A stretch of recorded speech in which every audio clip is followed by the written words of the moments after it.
ready to go. We are live and we are broadcasting. The need for speed. Yeah. So yesterday's live stream didn't push out properly, except to your personal page and the YouTube channels. And neither one of us have a particularly large YouTube following yet, right? And so I was like, what the heck? You know, we tried all sorts of things. And finally this morning you were like, well, it sounds to me like you need to reset your permissions on the Facebook page. And I was like, all right. And then I wish I would have thought of that yesterday when you asked me about it. But then it wasn't clear on exactly how to do that. And I had to get on chat with Restream and they told me. And so I had to delete the channels and then I had to reinstall the channels. And then I went to push the broadcast from the recording, and we're using like OneStream, and I had never used that before. And I go to push it through OneStream, but what happened is I had done a test earlier, and it was like testing 1 2 3, and that was what was in the description. And when I went live with yesterday's broadcast, it still said testing 1 2 3. So it's been one of those kind of funny all over the place mornings. With getting when you ended up restreaming it, did you do it through OneStream or did you do it through Restream? I don't know. Maybe I did it through OneStream through Restream. Well, yes. I mean, that's definitely the way it would have pushed. But like, I was just wondering if you triggered it inside of Restream or if you triggered it from my OneStream. I believe I triggered it from OneStream. That was the intention. One way or the other, the Beetlejuice text didn't pull over, and so whatever. Totally not the end of the world. Maybe it'll get a lot more views because of the testing copy. Who knows? But pretty funny. Pretty funny. It's interesting because you pushed two times the yesterday's video to my personal profile. Right. And then the testing went to my profile, but that was afterwards. So it was interesting. Anyway. Comedy of live streaming errors, I think. That's right. That's right. This is what we call iterating to success. One thing I'm really happy about is that I legitimately don't feel any sense of embarrassment right now. Like, I'm glad because it's really nice to be able to screw things up and like, it's real life, guys. You know? I mean, it is. It's like figuring it out. So speaking of real life, there's something that I want to tell you about, something I've realized about myself. Okay. And so this morning I was doing workout with my kids and one of their friends comes to the morning workout, but my son was feeling sick. My daughter was feeling tired. They decided not to do the workout, but the friend was there. And so I'm out running with the friend, and this friend is 11, and we're out for a little run, and I'm trying to coach him to not stop and to push through the pain and to find another gear and to learn how to like tolerate more pain so he can grow in his running and strength and how to be comfortable with being uncomfortable. And I ended up telling him the story about how I ran myself into the hospital in high school in order for our team to win a race, and how and times at which I've run myself to the point where I was spitting blood or puking all over the place, or in order to freaking win. Gee, I want to be a part of that parade. And so I remember I was thinking about both high school and college, for me in particular, where I was actively, regularly getting myself into the fray, going head to head with a whole bunch of other people. And it was just like, you had to be in shape, you had to be good at running, but at the end of the day, it was a mental game. It was like, can you or can't you out-push yourself from before? And doing that on a consistent and consistent basis for me, it makes me feel so alive. Fast forward a few years to internet marketing. And when I got started with internet marketing, I had several years in my business life of not succeeding, of failing, of feeling mediocre, of feeling dumb, of failed business after failed business after failed business. I was alone and it sucked. And then I got into the internet marketing world. I studied email marketing. I studied affiliate marketing. I learned from you. I learned from NPod. I learned from Mark Joyner and Nitro Marketing and Kevin and Matt and all these awesome, Sean Casey, all these guys. And they were all doing launches. They were all doing launches, and I wasn't very good at writing webinar scripts, sales videos, or I wasn't really good at selling my own stuff yet. And what happened was I started entering these launches, and I started as like one of the lower people, as everyone does. Like when you start, you're not in shape yet. You're not good at this stuff yet, and you're low. And I entered, and then what happened was I wanted to start beating people. And I would look at the leaderboards and I would send out an extra email, or I'd put in the extra juice, or I'd wake up at 3 a.m. because I had a cool idea about how I could get a little edge and push something out. And my brain would just go after it nonstop. And my creativity was boundless, and my energy and focus on what I'm doing in a launch or competitive environment is amplified, not just twice, but it's like 10 times more engaged for me. And so I made a crap load of money over the course of a decade.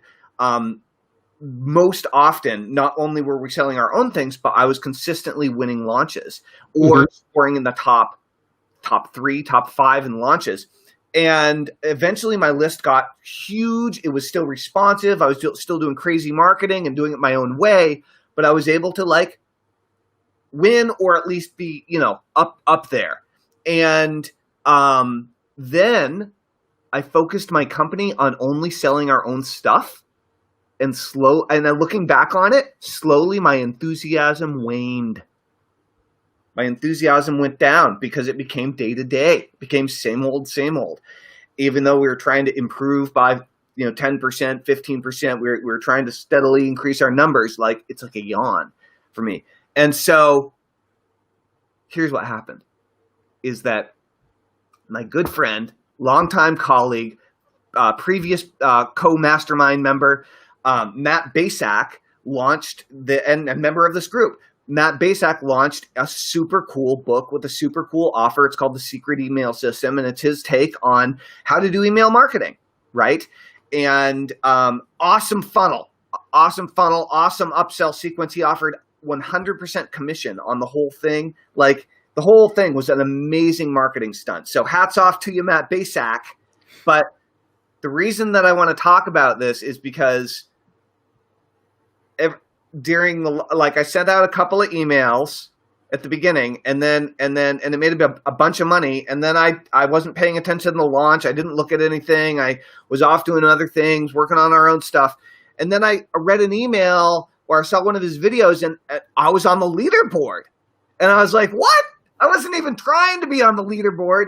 I was just trying to see whether or not my hypnosis list would buy email marketing stuff, because I'm always trying to sell my hypnosis list email marketing stuff, but they're often very resistant to the my personal development market is often resistant to learning good marketing strategies. And so, but I wanted to help Matt out, and I wanted to see what would happen because it seemed like an interesting promotion. And I was on the leaderboard, and when I noticed that I was on the leaderboard, I looked at who was above me and who was below me, and I was like, I want to catch that guy. And I want to catch that guy. And then I noticed myself logging into the private Facebook group where all the affiliates were and paying attention. Right. And I was like, oh my gosh, I am such a competition whore or something. Like I really love racing. I love it. It completely fires me up. And so I'm trying to figure out how to play with that in a constructive, not a destructive way. It was a really leave me out of it. Well, I know. Well, this is obviously we have many similarities, but some significant differences. So I just wanted to tell you and everybody else about that. First of all, because Matt Basak is awesome and partnered with him many times in the past, but it's been years because I've been in the personal development market for almost a decade, right? And so getting back into the marketing educational land, I'm so happy that I rediscovered competing in launches because I'm jacked. Right, right. I'm just looking for something because I believe that in your Clifton Strength Finders, competition is in your top 5. Yeah. I believe so. I don't remember. I believe so. Yeah. Where the hell is? And it's interesting. Like, I don't know. And anybody watching right now, I would love to hear your opinions on this. Like, I always sucked at sports, but I did run cross country, and it became a total obsession for me, for all sorts of crazy reasons. But what I found was that I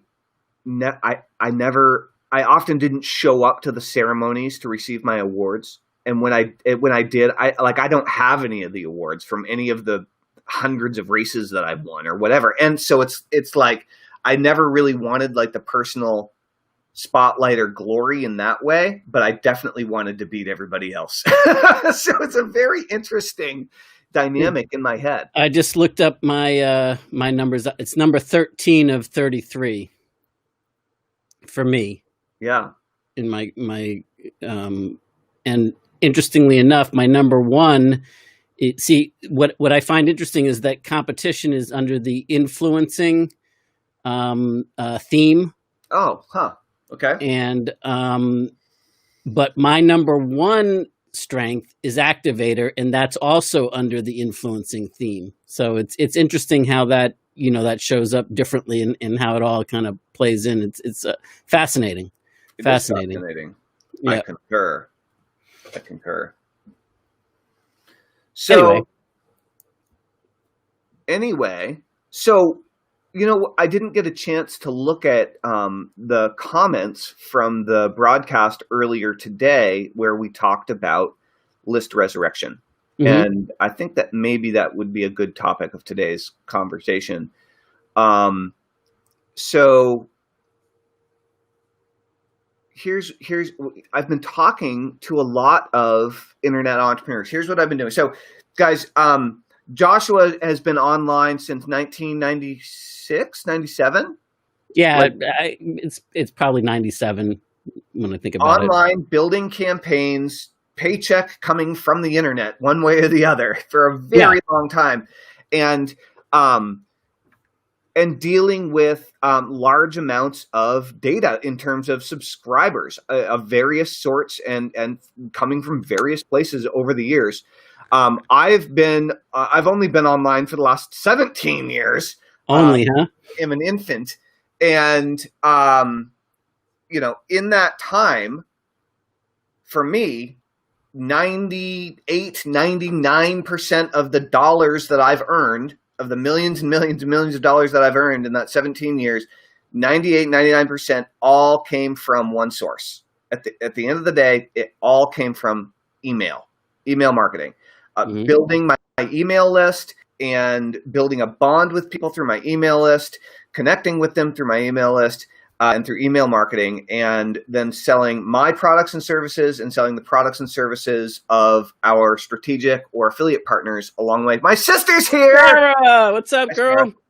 My sister actually was head of... I don't know who you're calling gentleman, by the way. That's right. Have you met us? I know you met your brother. That's right. She's pretending. She's just being polite. Yeah. But so much of it came from email marketing. My sister was employed by my company as head of customer support for many years, and Sarah, who just jumped on, and I'm feeling generous today. She says, "That's very nice of you, Sarah." So, I'm glad someone's feeling generous. Love it.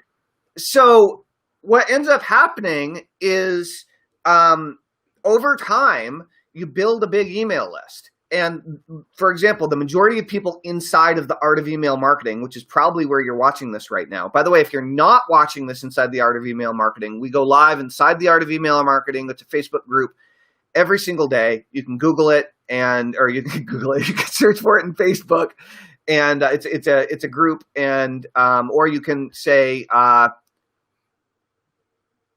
email art in the comments, and we'll just give you a direct link to that a little bit later on.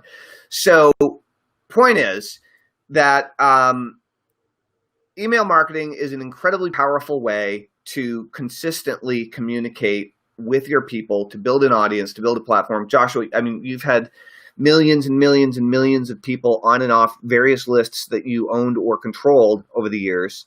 Yep.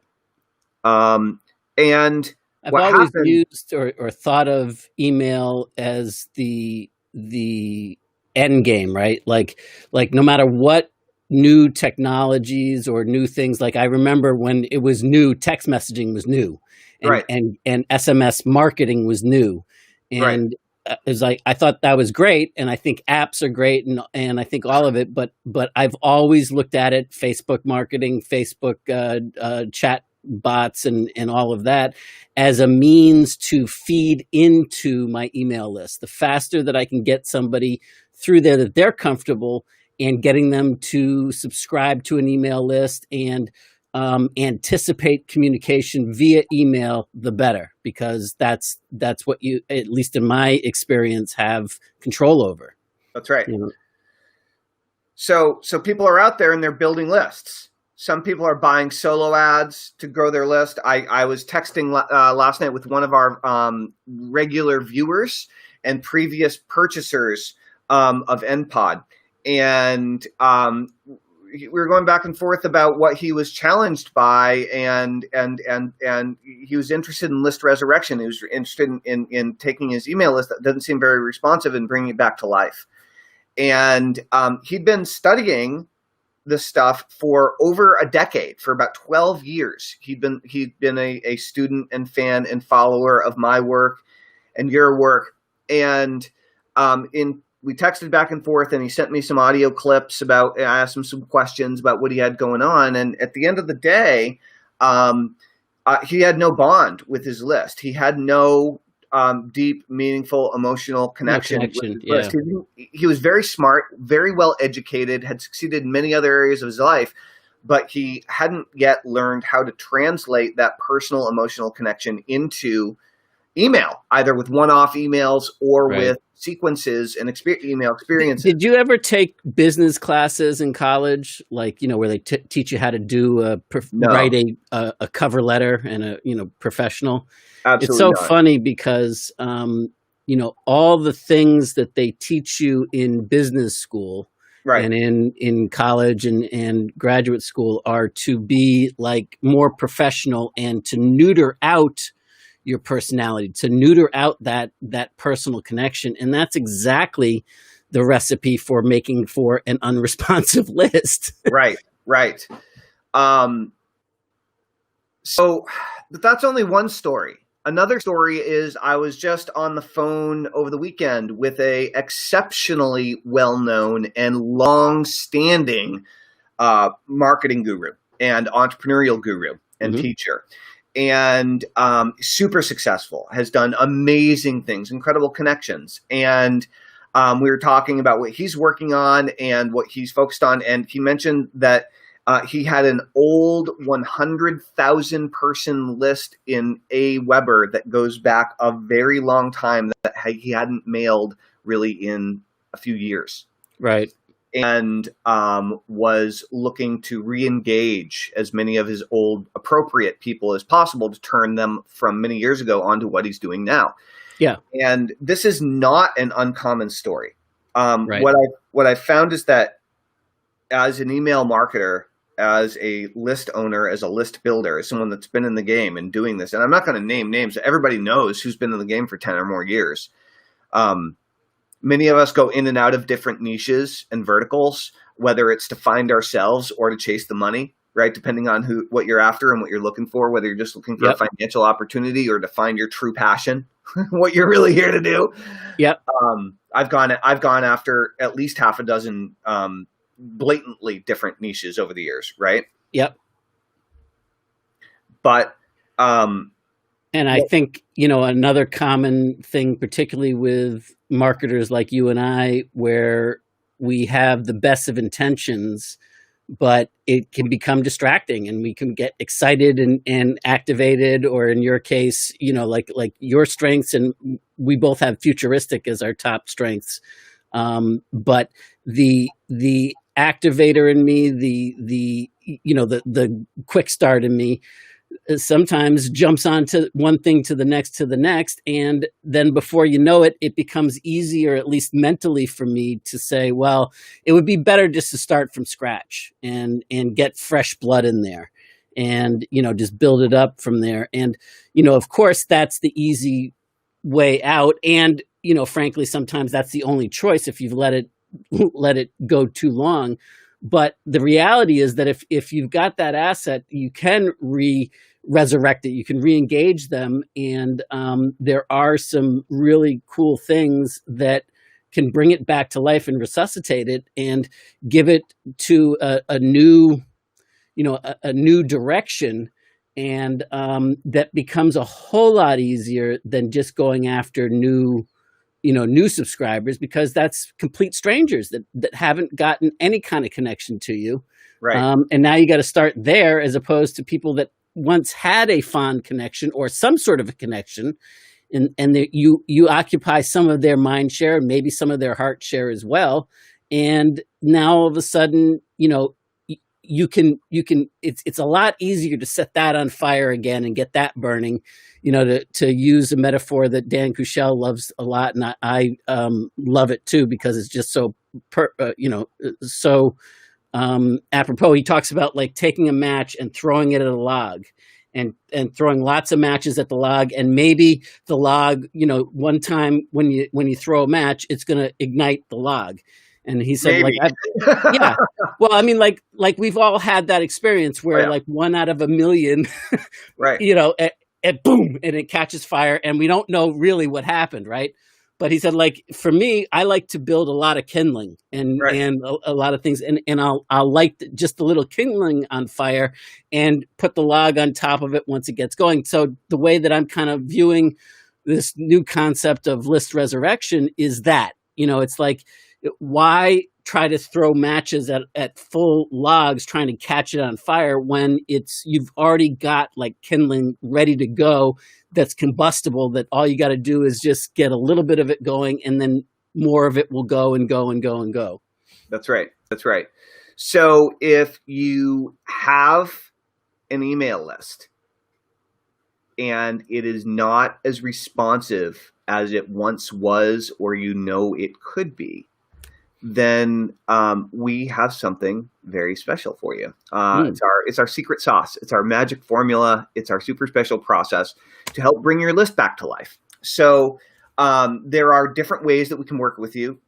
Guy I was chatting back and forth with last night has 1,000 people on his list. That's a little bit on the small side for who we normally work with. It's possible. Could be big though, depending on what you're aiming at. Yeah. And what market you're in, and all that kind of stuff. Well, and how responsive they are, right? I mean, like if you can bring back 1,000 people list, it's amazing what you can do with that when they're re-engaged the right way, and what could happen just out of those small numbers. It doesn't have to be 100,000 or 1 million person list, unless, of course, you're to the mass markets and you're not specializing, you're not going deep, and you're not building any kind of real relationship. Right. Which, honestly, if that's the case, you're probably not paying attention to what we're saying right now anyway. Right. Yeah. It's a different game. If you're just like spamming the crap out of people, you're probably not watching this live stream.